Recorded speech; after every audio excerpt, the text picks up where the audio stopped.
Hello friends, welcome to SSC coaching centre. दोस्तों, आज के वीडियो में देखेंगे गणित की महत्वपूर्ण क्लास। मिस मत करना, एक भी प्रश्न, सभी प्रश्न महत्वपूर्ण है। ठीक है, तो चलिए स्टार्ट करते हैं। पहला प्रश्न है, 60 में कुल कितनी संख्याओं से भाग दिया जा सकता है?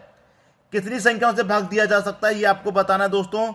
तो कैसे करेंगे, इनको करने का क्या तरीका होता है? सबसे पहले जो संख्या दी गई है उसके आप गुणनखंड कर लो। ठीक है, तो मेरे पास क्या है दोस्तों, 60 है। मैं 60 की क्या करता हूं, गुणनखंड करूंगा। तो 2 से कटाऊंगा, सबसे पहले 30 बार में जाएगा। फिर 2 से कटाऊंगा तो 15 बार में जाएगा। अब 2 से नहीं कटेगा, 3 से कटेगा 5 बार में, और फिर 5 से कटेगा 1 बार में। ठीक है, गुणनखंड हमारे हो गए। तो कितनी बार गुणनखंड हुआ है? 2 गुने 3 गुने 5, ये हमारे गुणनखंड हुए 60 के। ठीक है, अब हमें करना क्या है, याद रखना करना क्या है कि मेरे पास 2 कितनी बार आया है? 2 बार आया है ना। 2 मेरे पास कितनी बार है? 2 मेरा 2 बार है, तो पावर 2 लिख दो।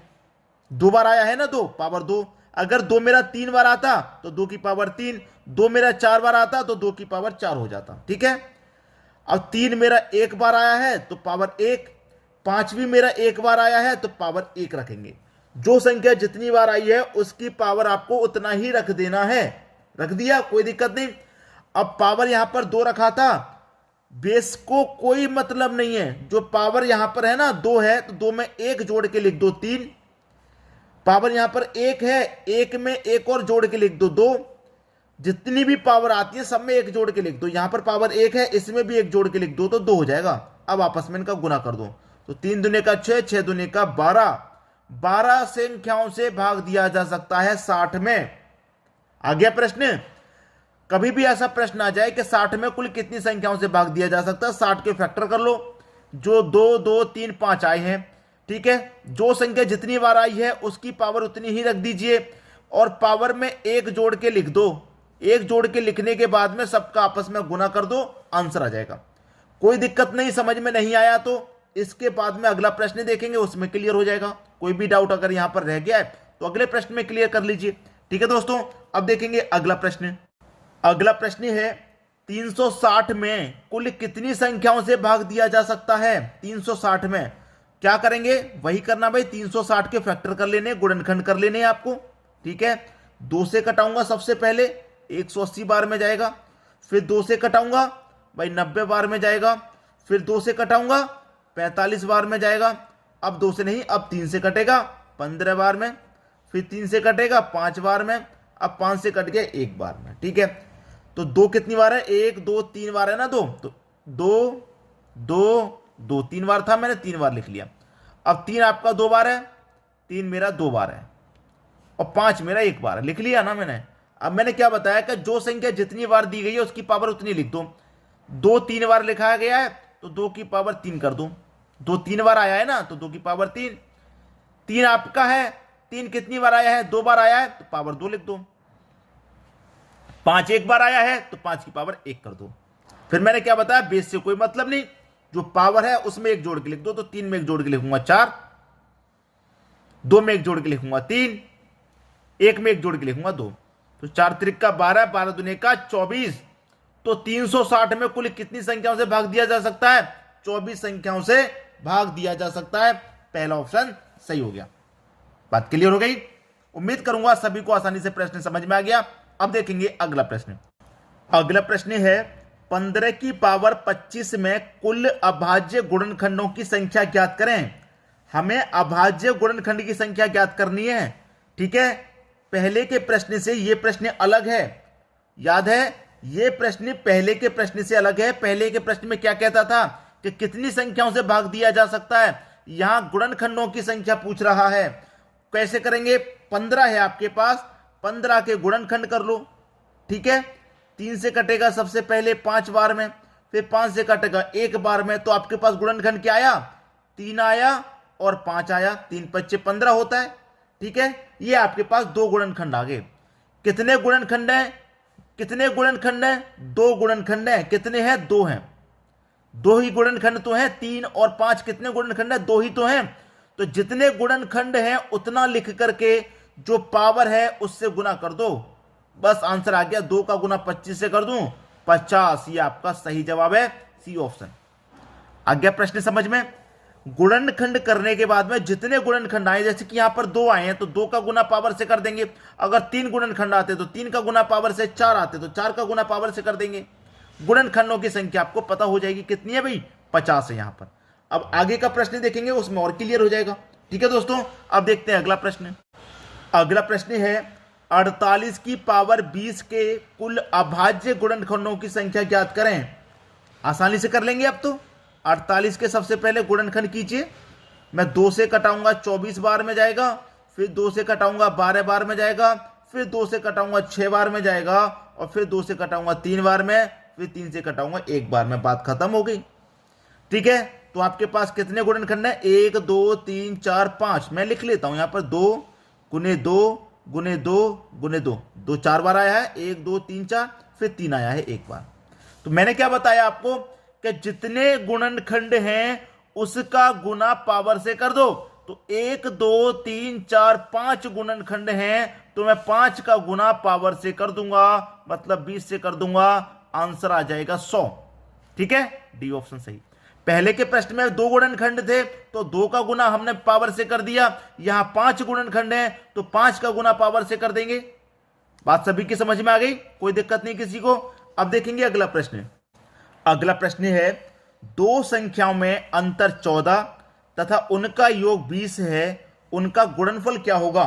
गुणनफल पूछ रहा है, जबकि 2 संख्याओं में अंतर 14 है। कोई भी 2 संख्या ले लो, मैं पहली संख्या को x ले लूं, दूसरी संख्या को y ले लूं। ये 2 संख्या ले ली, दोनों का अंतर कितना भाई? अंतर है 14। ठीक है, और उन दोनों संख्याओं का मतलब x और y का योग, उनका योग है 20। योग है दोस्तों 20। दोनों संख्याओं का अंतर 14 है, दोनों का योग 20 है। तो पूछ रहा है उनका गुणनफल क्या होगा। तो सबसे पहले तो मैं x और y का मान अलग अलग निकाल लूं। ठीक है, निकालूंगा तो y माइनस का, y प्लस का तो माइनस प्लस का कट जाएगा भाई, माइनस प्लस का कट गया। x और x कितना हो गया? ये 2x हो गया, बराबर 14 और 20 कितना हो गया? 34 हो गया। अब x का मान यहां से निकल आएगा, 2 से 34 कटेगा 17 बार में, x का मान 17 निकल के आ गया। अब देखिए यहां पर ध्यान दीजिए, दोनों का योग कितना है? 20 है।